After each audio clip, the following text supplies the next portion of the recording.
Hi, I'm John Green. Welcome to my salon. This is Mental Floss on YouTube, and this is Trip, the official mascot of Butler University. Trip is an example of a perfectly normal yet fierce animal, the perfect college mascot, unlike the bizarre college mascots you're going to meet today.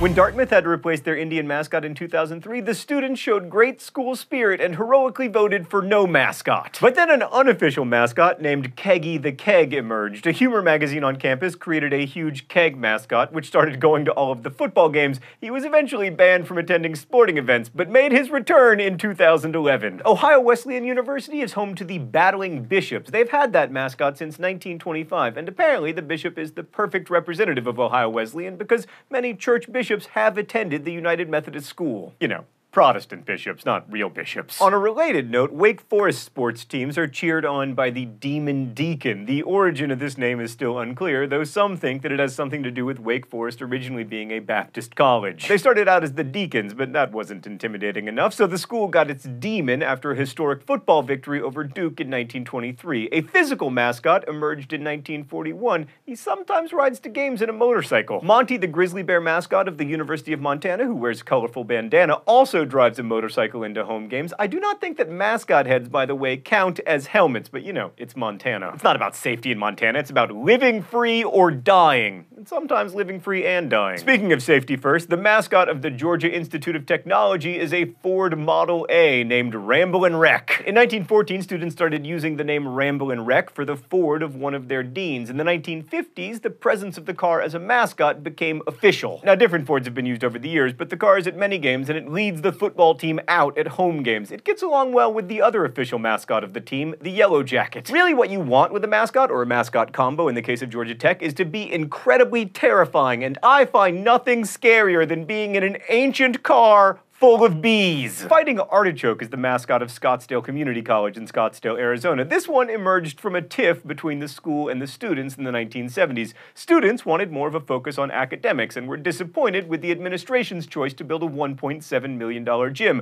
Trying to reach peace, the administration allowed the students to choose the mascot, and the Artichokes won. We had a similar vote at my high school in 1993, and a young student named Kevin Tavicoli led the charge to name our school the Fighting Tavicoli.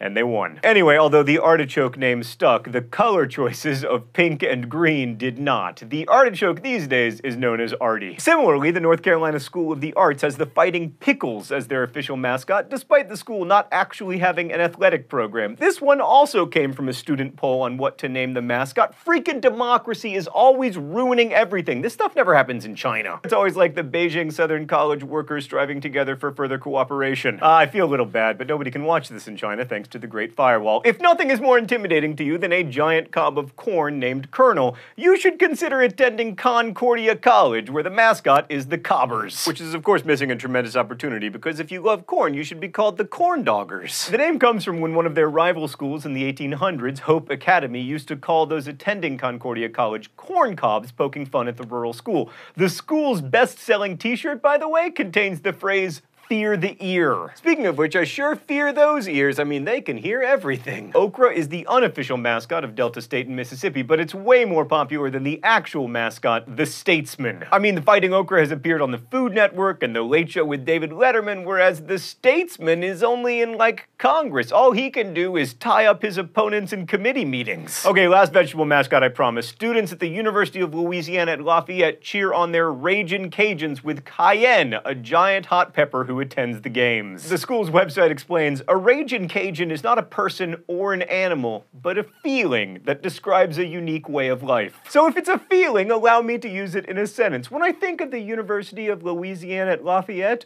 a Ragin' Cajun wells up inside of me. I said last vegetable, but I made no promises about plant life. Stanford Cardinals marching band has a mascot, the Stanford Tree, and although the school itself has no official mascot, the tree attends all athletic events with the band, and considering the school's official logo and seal contains a giant tree, it was really only a matter of time before the tree became their mascot. I say embrace it! Since we hear about the Ohio State Buckeyes so much, it's easy to forget that these athletic teams are named after a nut. mascot. The state tree of Ohio is the Buckeye, because what is a state without a state tree? And that's how the school chose its mascot. The guy you see at the games, his name is Brutus Buckeye. By the way, we have no Buckeye on the Wall of Magic, but we do have a buck that's a male unicorn and Ron Swanson's eye. Syracuse University sports teams are called the Syracuse Orange. The mascot who attends the games is, you guessed it, a giant orange. It goes by the name Otto. I say it because Otto is gender neutral and wears a blue baseball cap with the word Syracuse on it. By the way, I am juggling. Just with the one orange. I'm not even that good at one orange juggling. The Wichita State University Shockers are named after a bunch of wheat. This made sense in 1904 when the mascot was invented. Many of the football players used to work in the wheat fields harvesting, which can also be called shocking. Their mascot goes by the name Woo Shock, as in Wichita University Shock. By the way, Mark tells me that I have to let go of the orange. It's a sad day. Trinity Christian College in Illinois is actually not sure how the troll became its mascot. It may be from the TR in Trinity and the OL in college. Or maybe the former president of the college's wife was looking to make a mascot with alliteration, hence the Trinity Trolls. Regardless, the Trinity Trolls are truly the team of YouTube commenters everywhere. The Horned Frog is the mascot of Texas Christian University. A horned frog is a nickname for the Texas horned lizard, which is local to the Waco area and was named the state reptile of Texas in 1992, because what is a state without a state reptile? The mascot who shows up at the game is called Super Frog, which is also what we call the smallest item on our Wall of Magic. Big Red the Hilltopper is the mascot of Western Kentucky University, which perhaps you already know from its appearances on the Ellen DeGeneres Show or Deal or No Deal. Often described as a big red blob, Big Red was first invented by a student in 1979. The school itself sits on top of a hill,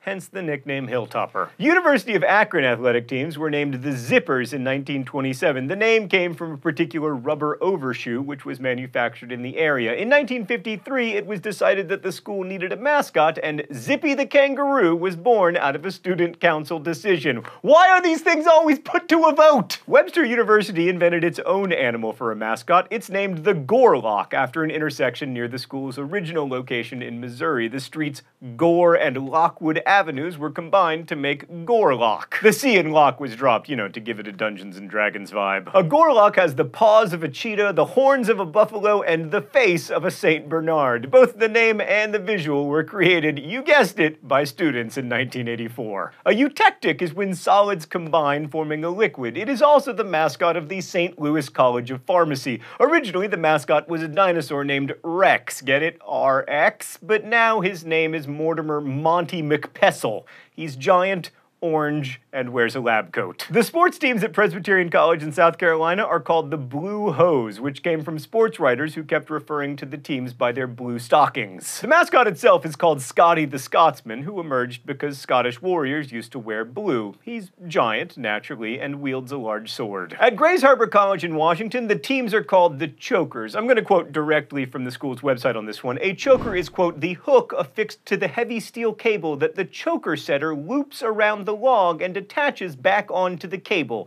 Essentially, it is the thing that the logger person uses to move the log. Charlie the Choker is the mascot, an impressive bodybuilder type guy with a button nose and a choker in a hand. There's an 8-foot-tall wood-carved statue of him on campus. Mark, there are too many good college mascots. Let's do a few really quickly. The Mary Baldwin College Fighting Squirrels, the UC Santa Cruz Banana Slugs, the Whittier College Poets, the Youngstown State Penguins, the University of Oregon Ducks, the University of Texas at San Antonio Roadrunners, the West Virginia University Mountaineers, Campbell University Camels, the Wabash College Little Giants, the University of Minnesota Golden Gophers, the UC Santa Barbara Gauchos, their mascot is named Olay, the St. Louis University Billikens, don't ask me what that is because I have no idea, the University of Arkansas at Monticello Bull Weevils, the University of Texas at El Paso Miners, their mascot is a prospector named Paydirt Pete. And finally, I return to the portrait gallery to tell you about the Evergreen State College gooey duck. A gooey duck is a clam that can be found on the west coast of the United States. The official college website claims, and I am quoting here, the appearance of gooey duck's large, protruding siphon has led to the belief that the gooey duck has the properties of an aphrodisiac. That's one way to get people excited about your college. Thanks for watching Mental Floss here on YouTube, which is made with the help of all of these nice people. Every week we answer one of your mind-blowing questions. This week's question comes from a banana nana nana nana